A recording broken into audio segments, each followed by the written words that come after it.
Hi there, this is Linda Downey, and I am very excited to welcome you to this masterclass on how to banish stress and overwhelm and avoid burnout in your life. I have a lot of information to cover with you in the next 45 minutes or so, and I'm really excited to do that. This is information that will really make a difference in your life and change things for good. Not just strategies on time management or delegating better, but real things about you, who you are, and your patterns that can help you to get out of that stress and overwhelm overload. Okay, so before we dive in, I just want to talk about who this class is for. So if you don't have any stress or overwhelm in your life, well then you don't need to watch this class, right? But if you're stressed, if you feel overwhelmed, if you feel like there are parts of your life that just aren't working, you haven't been able to give your attention and your time and your energy to them, and you're a woman, really this class is for women who are successful in many areas of their life, but they feel like something's missing. They feel like there's places where they can't get it together, and the stress and overwhelm is really stopping them from feeling as fulfilled as they'd like to feel. Okay, so let me tell you a little bit about who I am and why I created this class, why you might want to listen to me, and then we'll dive in, okay? So my name is Linda Downey. I am a functional health practitioner and a transformation coach. So I actually have been in health and wellness for over 35 years or so. I have a master's in exercise physiology, and I've worked extensively with people all of these years to really help them reach their goals at different points with different focuses. Now I focus on women who have a goal of really being stress-free and having a balanced life. So let me tell you a little bit more about my background, and you'll see why I got to the point where I wanted to create this work and get the knowledge and the ability to do that. Because back in my 20s, 35 years ago, I had a very successful personal training company, a high-ticket, very high-end area of the East Coast. And at that time, I was single, so it was just me. So I was running my company. I was also a manager in a chain of health clubs. And my capacity there was to hire, train, and provide continuing education at several different sites for over 30 instructors. And then I also was teaching at 2 local colleges, not 1, but 2, because I really loved doing that. And what happened was I got very stressed and overwhelmed. That's a lot to manage. And my health took a really significant hit. I developed autoimmune conditions. I was really fatigued. I couldn't keep going with the schedule that I had. So what I did was I gave up a couple of things. Even though they were things that I liked, I stopped teaching at the college level, and I stopped being a manager at the clubs. And I just focused on my training business because that could give me the most amount of money for the least amount of hours because, as I said, it was a high-end training company. So that allowed me to recover my health and get out of that stress at that time. But 10 years later, in my mid to late 30s, I got married and I had 2 children. And this is a picture of me with my daughter. She was born with, she needed open heart surgery on the night that she was born. She had just catastrophic health issues. From then on, she lived for 15 years. She passed away a few years ago. And when all of that happened, I did not have any other strategies to deal with the stress and the overwhelm. So my health issues came back because I couldn't quit my daughter, right?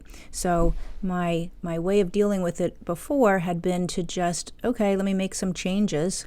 But I didn't really change anything inside about me. And so when the circumstances got pretty severe again, my health issues came back and my stress really overwhelmed me.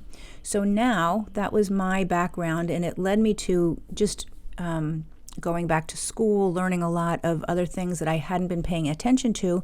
And I have this step-by-step game plan for you so that you can banish your burnout, hopefully before you get to the point where I did and your health is affected. I want to teach you in this class the number one reason that successful women like you and I get to this point where we're so overwhelmed and burned out? Like, why does that happen? We clearly have a lot of skill and we're very dedicated, but it's a pretty common thing. So why does that happen? I also want to share with you 6 common profiles that show up, or like archetypes that people have, that you may see yourself in any one or maybe a combination of a couple of these. And when you see that and how it's working in your life, I want you to be able to reclaim time and energy. If you need to put it towards your health and wellness, if you haven't been nurturing your personal relationships, whatever it is, so that you can create the life that you want to have. Okay? So my promise to you today is that we're going to go over some really important and significant information to help you do that. And before we dive in, let me just ask you, just take a second and check in with yourself as I go through this. Does any of this sound like you? You feel like one area of your life, probably your job, is consuming most of your life, that you don't have any time and energy to put anywhere else, that you tend to take on more things than other people do, that you don't recharge your body or your spirit, either one or both, on a regular basis. And maybe you find that you need to numb yourself out. Like it could be 1 or 2 or even 3 glasses of wine several nights a week. It could be binging on Netflix, just, not talking to anybody, but just zoning out in front of the TV. It could be some comfort foods that you go to. Whatever it is, you feel like you've lost yourself and you feel like you're going through the motions every day. Like you get up and you do it again just like you did before and you don't see any other way out. You might feel guilty because to some other people looking at your life from the outside, it can look pretty great, right? But something's missing and you're sad, and that could make you feel guilty. I call this the Princess Diana syndrome because she, it looked like a fairy tale. She had a lot of resources available to her. She was beautiful. She was doing things in the world, but she was not happy in her life. And that might be a little bit, about how you feel. You could be worried that life is going to pass you by and that if you don't fix this, you're going to get to the point where you can't turn it around. Your health is going to go south, or you're going to get that divorce even though you don't want it. And here's what I want you to know. None of that is really the problem. It isn't. Those are the symptoms of the real problem. But the problem is you haven't made certain shifts that you've got to make in your life if you want to turn this around. All right? There's some very specific things that you need to do to turn this around. And when you make these shifts, there's actually 5 of them that we're going to go into today. When you do that, your life is going to balance out. Okay? So when you make the shifts that I'm going to share with you, you're going to be able to get out of that constant stress and overwhelm, shut your brain down so you can go to sleep at night, find some balance and confidence that you can find that balance no matter what's going on in your life, whatever the circumstances are. You're going to see patterns and behaviors that you need to let go of so that you can really set up some meaningful boundaries that work for you and the people around you. Prioritize the things that are most important in your life, right? Like maybe there's things that you would love to get your time and attention on, but you just can't do it. And the most important thing is that you gain the insight into your patterns, right? Strategies, whether it's diet, time management, changing your schedule, those are strategies. But if you don't figure out your underlying patterns, they don't stick for good. Okay, so how did I discover this process? As I told you, I've been doing health and wellness for 35 years. I have a master's in exercise physiology. In my training business, I was working with women, women who can afford a personal trainer 2, 3, 4 times a week, have a lot going on and a lot to be grateful for. But I became, really friends with them. When you're spending that one-on-one time with people that often, you really start to share your life. And I saw in my own life and in so many women that I work with, and in these over 35 years, I've worked with thousands of women. I really have multiple places over all of these years. And there's patterns that have shown up Number one, your physical body, which I saw in my own life in my 20s, right? Doing all the things to have a great fit body, and yet I got sick because the stress, I didn't account for it. I did all the diet, the exercise, and all of that. And I saw that in the women I worked with as well. Very committed women who were doing a lot of things. They were exercising regularly, and we would see when the stress in their life, whatever area it was, got too much, their bodies stopped responding, and they didn't have the fitness level that they wanted. I also saw patterns in their personal lives, right? As they shared with me things about their marriage and about their own personal life. And it was very obvious the role that stress played. And so for the last half of my career, I've been focusing specifically on helping women reverse health issues, create the relationships that they love, and live their life happy and fulfilled by managing and changing their relationship with stress and learning how to stop getting overwhelmed. That's really the key to making all of this work. Okay, so let's dive into the 5 shifts, all right? The first one, sometimes people don't love to hear it, but you've got to own your role in all of it. You've got to take a look at who you are and what you bring to the table. It's not about the external circumstances. I really don't care what's going on the outside. It makes all the difference with how you are and how you handle it. So maybe in the past, when things get stressful, you decide to go on a vacation and take a break, and that might work for a little while, but you come back and things are either worse because you were gone, or they get bad again pretty quickly. So you might do that. Excuse me. You might see a therapist because you feel sad inside and unfulfilled, but you don't know why, because you do have a lot going for you. Maybe you read some self-help books and you try things on your own for a while, but nothing really sticks. Or like me, you decide to make changes, right? Let me leave this job or end this relationship, whatever it is. But really, the bottom line is you've got to take a look at your part. You've got to own it and be responsible. This is a number one most important thing. Start here with being responsible for what happens in your life, and then you can make any change that you want. Okay? We're going to talk about what patterns kick in for you. But if you go for these quick fixes, right, they're really temporary solutions, you stay stuck because that's, as I said, it's changing the external circumstances. And we want to get into cracking the code on you, your behavior patterns, okay? What do you do and why do you do it that leads you to getting so stressed and overwhelmed? Because, you can make all the changes. You can go and get another job. You can find a new boss, change departments. You can get that divorce, whatever it is. But guess what? Wherever you go, there you are. So when circumstances show up again, the same things happen. All right? The circumstances change, but the outcomes remain the same because you're the same. And that's where we want to go to work.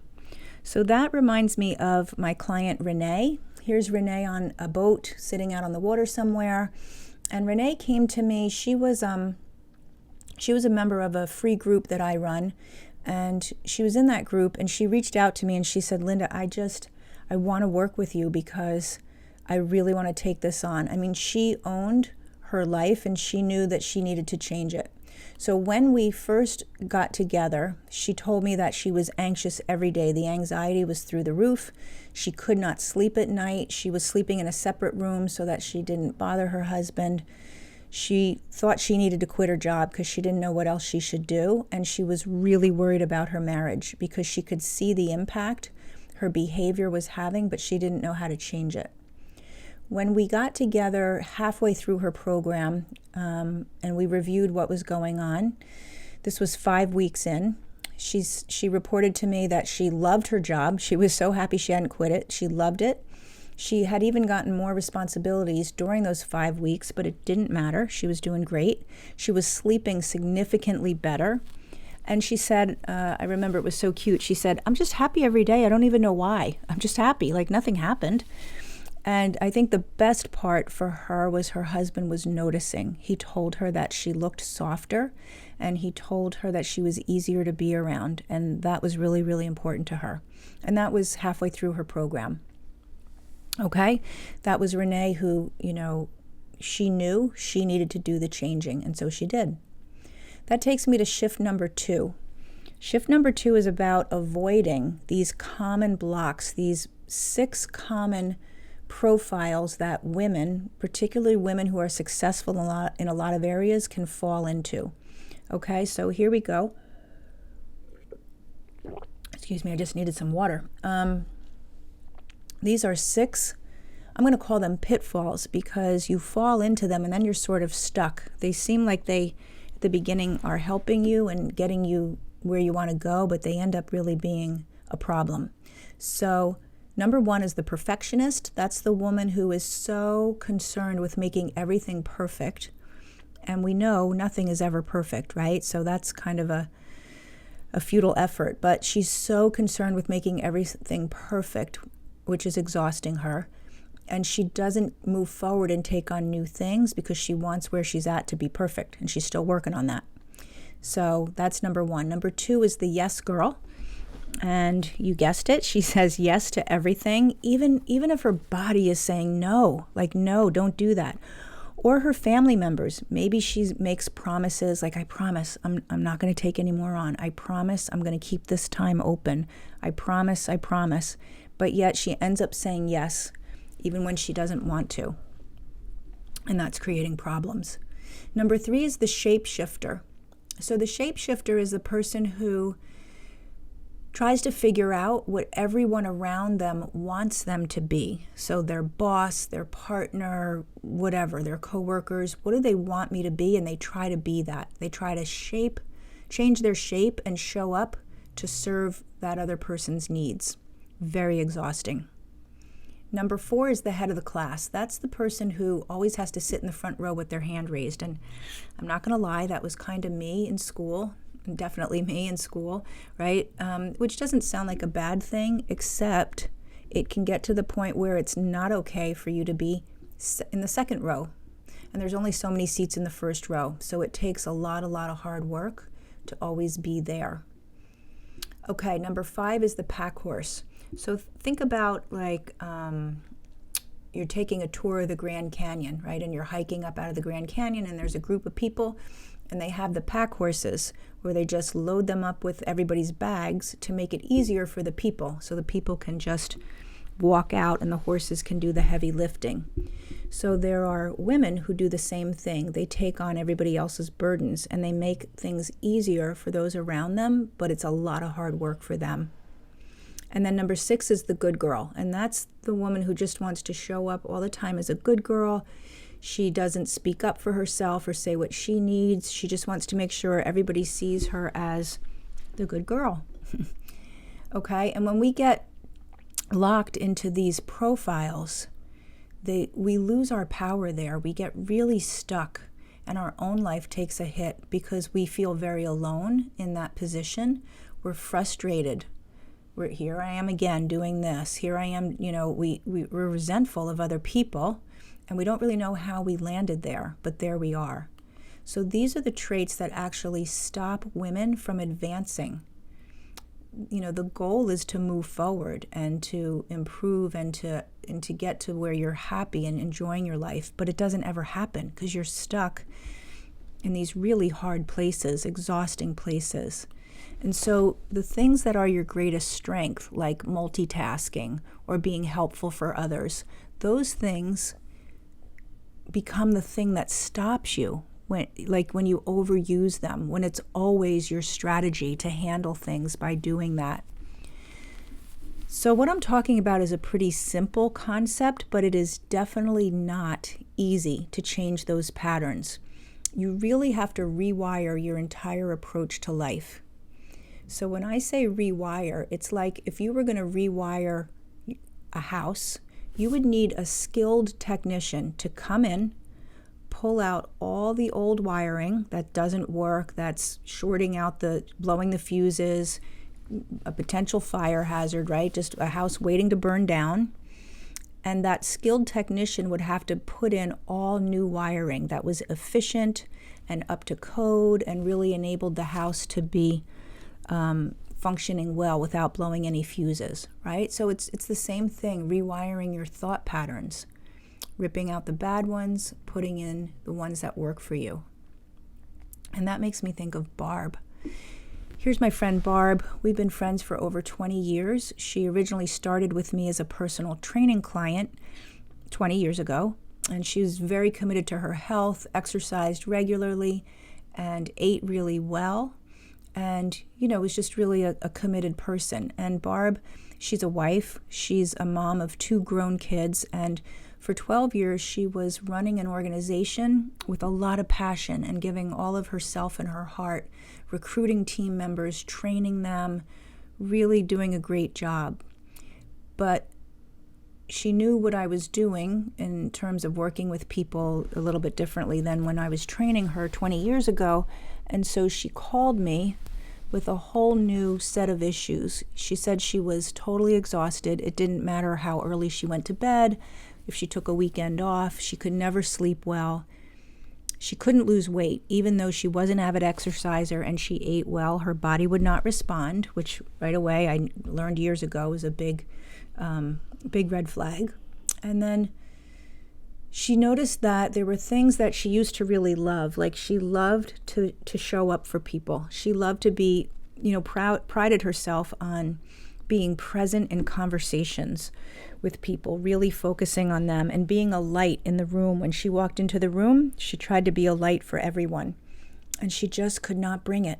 She couldn't bring it anymore because she didn't have it in her. She couldn't be a light for herself, so how could she do it for anybody else? And so she was really sad that she wasn't showing up for people in the way that she wanted. When we worked together, she was able to establish boundaries that supported her health, her family, all of the things that were missing. She was able to get back to sleep, and sleep enabled her body to rest and then lose weight. Sleep is critical for weight loss. Her friends noticed that she seemed happy again, and they commented, I don't know what was going on there for a while, but you didn't seem like yourself, and it seems like you are again. And that made her really happy that she could give her talent and her commitment to things again and not just feel exhausted every day. Really what happened was she brought balance into her life, between her home life, her health, and her external commitments. And that was key for her. Okay, number 3 is coming up here, and just listen to me as we go through this. This is really the keys to the kingdom right here. Stepping into your feminine power. Now you may be thinking, okay, I'm a woman, I've got my feminine power, but I really want you to listen to this whole conversation around this shift because it's super important, okay? So here's what I mean. If you look at the center column that's purple, that a person who would be experiencing those traits of being open-hearted, feeling authentic, having a strong life force, having freedom in their life, that person is doing a great job balancing the left and the right. So the left is the red, and the traits on the left in the red are considered feminine traits. Now, obviously, men or women can do any of these things, but these are considered feminine traits. The traits on the right in the blue are considered masculine traits. All right, so the person who is able to really do a good job balancing access to both sides, when they're using those traits equally well, they feel very balanced in life. So let's look at that again. On the left in blue are the masculine traits, okay? And those are things like, what do we see? Being focused, providing for, fixing and helping, being very organized, having willpower, being diligent, using their intellect. So those are considered masculine traits on the left. On the right, the feminine traits on the left are things like tuning into your body, being present, being flexible, using your intuition, being comfortable with the unknown, like not having to control. So it's learning how to balance both of those. When we rely too much on either side, which would be the dark column all the way to the right or the lighter red column all the way to the left, that's somebody who is overly masculine or overly feminine. And that puts you really out of balance, okay? So when we hyperly focus only on one side, we get out of balance. And that's what's happening with a lot of really successful women. Because here's what I mean.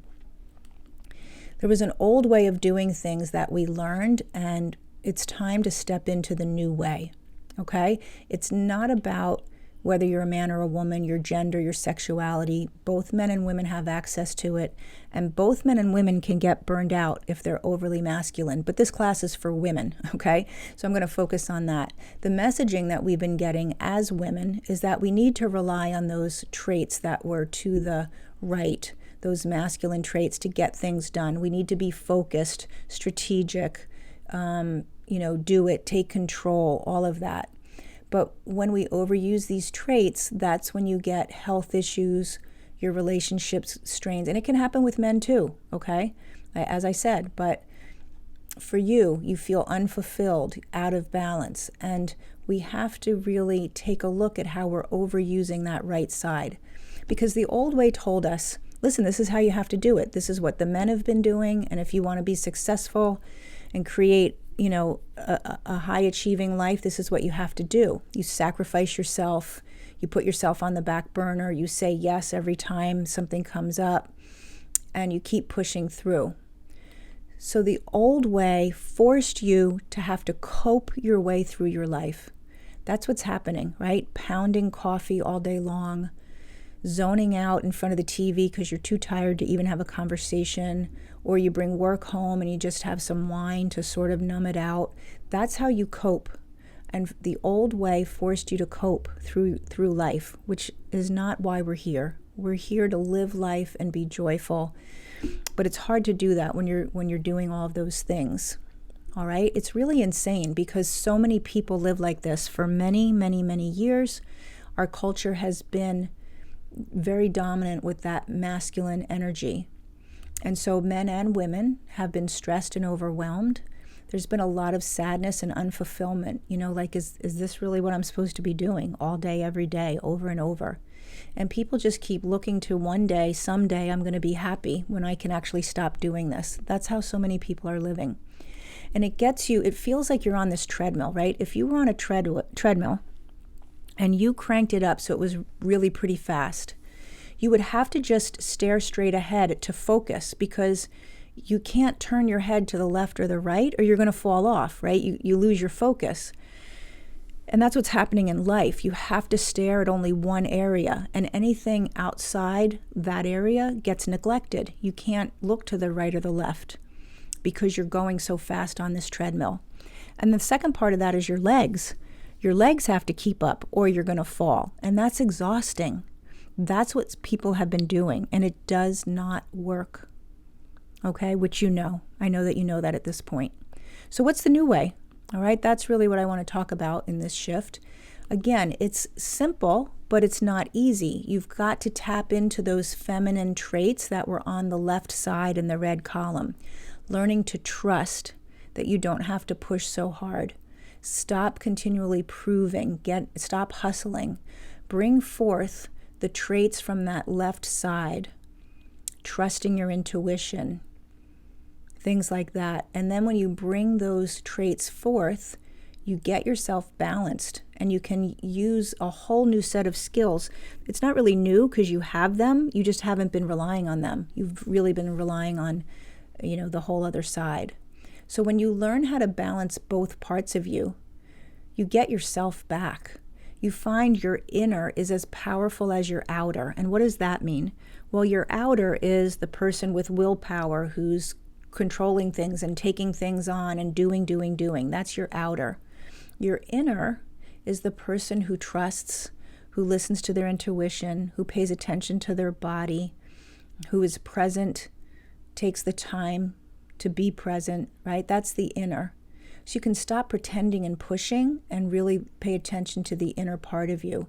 And when you gain access to those traits, those parts of you that you haven't been using, your energy starts to come back because you are more balanced. So you can pay attention to the areas in your life that you haven't been able to. You can stop doing that shape shifting to try to figure out what everybody else needs and just trying to be that. And you can lead yourself into happiness. Be a leader for your own life, right? A leader in finding balance and joy and happiness while you're successful. That's the key, and I know that's what you want. And this is the way that the world is going, right? I said for many years we've had a masculine energy, but actually a lot of people are really picking up on this feminine energy concept. And you can see, if you like to go on TEDx, you can YouTube TEDx talks. There's a particular woman, Sarah Poet, that I thought was very interesting. She's got a master's in education. She talks about her experience. There's several of them. So if you're interested, go ahead and look there. But I want you to know that also the business world is paying attention to this, because the Stanford Business School has done a study, and they looked at 132 graduates for 8 years after graduation. And look what it says. Women who combined the masculine and the feminine traits most effectively had the best outcomes. And they were promoted, look at in italics, they were promoted 3 times more often as purely masculine women, the women who were really working so hard. So business is starting to really notice the power in having that balance. Okay, let me share with you Veronica's story. So Veronica is a client of mine. We started working together in the belly of the pandemic, right? When everything was shut down and people were staying in their house. And she came to me with autoimmune issues. She had hives. Her skin was a mess. She couldn't sleep. And Veronica was the head of human resources at a small but growing IT company in Manhattan. And she had been doing that for 5 years.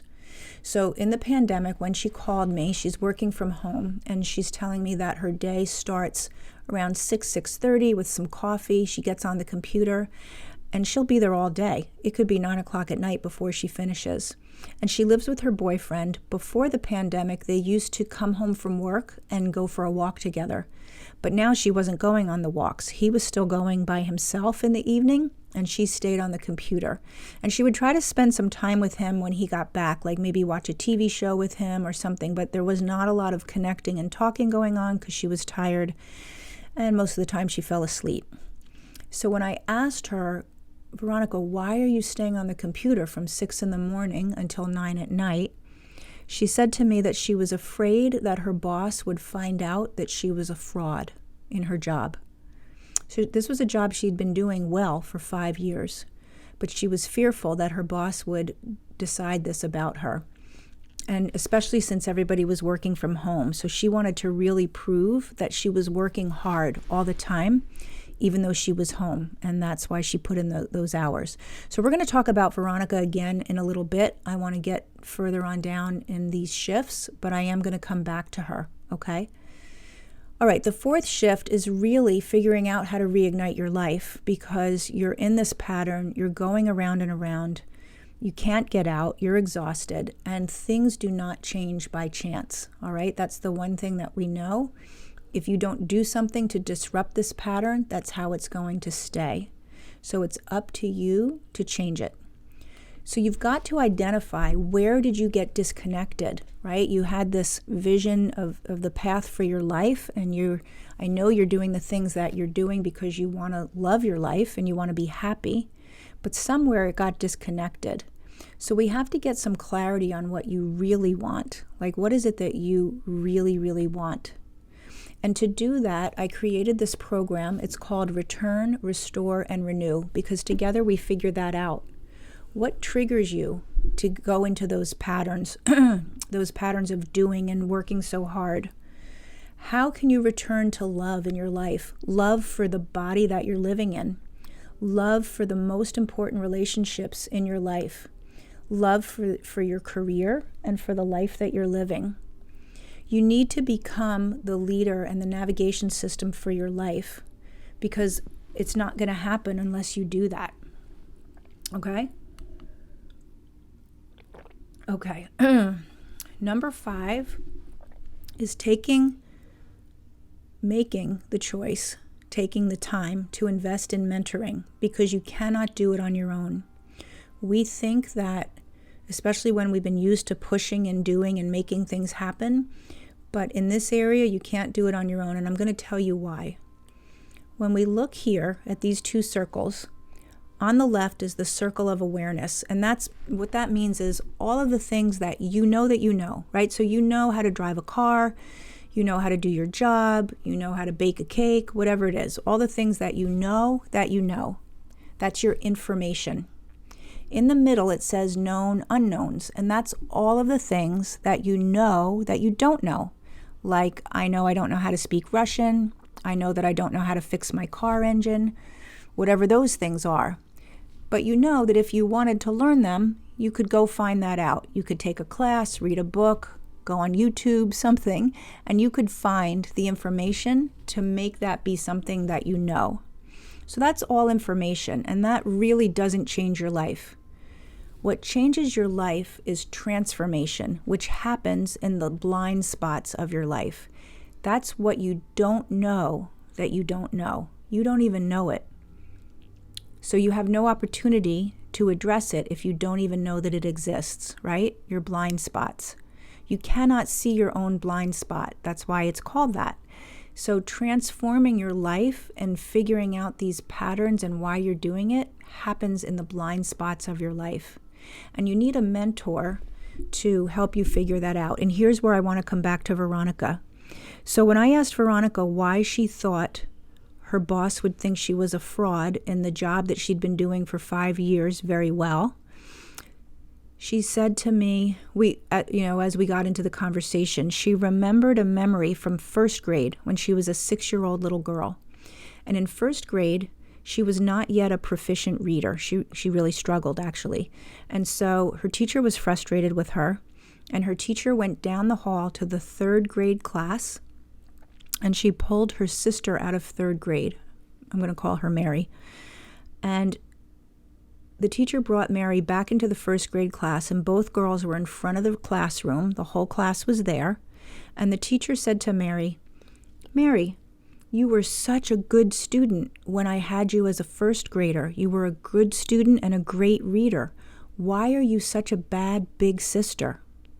And both of the girls were like shocked. Like, what was she saying, right? So the teacher goes on to say, "You're a bad big sister because Veronica is not a good student and she doesn't know how to read yet. And you haven't taught her how to read or to how to be a good student. Why aren't you doing that so that Veronica can be a good student as well?" And in that moment, as a 6-year-old, Veronica decided that she would never be good enough, that she didn't have what it takes, that she was stupid, whatever it was, all of those things. And she also decided that the only way she could get through life would be to try to figure out what people wanted and then provide that.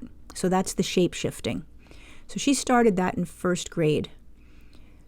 And as we talked about it, she remembered, I wish I could describe her face to you on that. It was a Zoom call, right? So she just, the lightning bulbs going off as she remembered times in high school and in her 20s how she did the exact same thing, working so hard to show up in a way that the other person would approve of. And so here she was in her early 30s. Her health was a mess. Her relationship was not happening. And all of this because she was still doing what she was doing in a response to her 1st grade decision about herself. And that's her blind spot. That's where transformation happened. She had no idea that 6-year-old girl was running her life in her 30s. Okay, but that's what we got to. And that's what mentorship provides. Clarity around your blind spots. Someone who can help you read the label on the outside of your jar. If you're in a jar, right, you're stuck in a pattern. Think of it as a clear jar. And the instructions to getting out are on the label. You cannot read your label from inside your jar. You need someone outside the jar who can read it and then help you climb out by giving you the instructions to get there. Then you've got to do the work. You've got to climb out, but someone to help you do that. So the mentor does that. and helps you access these traits you didn't know that you had. A mentor will provide accountability so that you don't give up when you just want to go back to your patterns that work. And a mentor will give you feedback, right, which you're not going to get by yourself. So those are all the things that you haven't been able to put in place that would make a huge difference. And so how do you find the right mentor for you? Well, number one, I would say, is you want somebody who's had proven results, somebody who really has made a difference for other people already and knows what they're doing. You also want somebody who's accessible, because you could say somebody like Tony Robbins, he's a person who works with transformation with people, but you have to be like Oprah Winfrey to work with him, right? You need millions of dollars. He's not accessible to most people. So you want to work with somebody who's accessible to you, that you can see and speak with on a regular basis every week, like that, all right? And that's, going to get you the results together as a partner, not leave you on your own to go do some work by yourself, but actually partner with you. And the third thing that I would say, and here's your first opportunity to look at your feminine traits, but go with your internal compass, right? Your gut feeling. Does it feel right? Does this feel like what I want to do and who I want to work with? And if your gut is telling you that, then that to me is a big indicator. All right? So now you have a choice. You have a choice to stay in the overwhelming patterns that you've been in for many, many years, or you could do something differently. So let's talk about that. What would you do if your time and energy were freed up a bit and you could balance it? What would you do with that extra time and energy? Where would you put it? What things have you been wanting to do that you've put on the back burner and not gotten to? And maybe even more importantly is, who else would benefit from this version of you? Who else is being impacted by your stress, even though you think you're trying to manage it and handle it well? And how would that person or persons be if you were showing up happy and stress-free? All right, take a minute and think about that, because you can keep waiting, thinking someday, one day, I'm hoping it's going to get better. I hope I don't get a health issue. I hope I don't get a divorce, whatever it is. Or you can really choose right now, be responsible for creating the life that you want. All right, step into the opportunity to help you do that. And I want this for you. I want this because I know how hard you work, and I know it's because you want to be happy. That's what we all want. That's why we do the things we do, is so that we're happy. So if that piece is missing, I want this for you because you've worked so hard to get it. And if that's what you want as well, you can click here on this link. This is a link to my calendar, and you can click here and get an appointment. I have some slots available for the next couple of days after this masterclass ends. And I've set aside some time with myself or a team member to speak with you, okay? And on this call, we're going to look at your life, what it would take to help you to balance it and prioritize the things that matter to you. We're going to identify what's been going on and what's stopping you in getting it all, getting everything that you want. We're going to go into detail and uncover right on the call where that block has been, and have you leave that call with clarity, knowing what you need to address, what you want to do, and having a vision for your future, how you can gain access to the freedom to create the life that you want. All right? All of that is going to happen on the call. But who is this call for? Because just like this class was not for everybody, this call is not for everybody. All right? This call is really for women who are successful and really want to have a life that they love, but something's missing. It might be you have outer success, but your inner happiness is not there. Or you're exhausted and tired and you don't know how to balance that. Maybe you resonated with the Princess Diana syndrome. Whatever it is, you don't want to settle. You want to live a well-lived life in a healthy body. And I also only want to talk to you if you're a good person, okay? So if any of that or all of that or any one of those fit you, then please book a call and get on my calendar, all right? Talk to myself or my team, and let's really dig in and see what it is that's stopping you. So again, this is the link. Go ahead and click right here and it'll take you to my calendar. If you have any trouble, then just send me an email in response to when you registered for this class. But it should take you right to my calendar, and I hope that I will be talking to you personally very, very soon so that we can get you moving towards the life that you want, okay? Because it shouldn't be this hard, right? It should be joy and happy and success all wrapped up together. Okay, thanks so much for your time. It's been a pleasure sharing this information with you, and I hope that I see you soon on my calendar. All right, take care.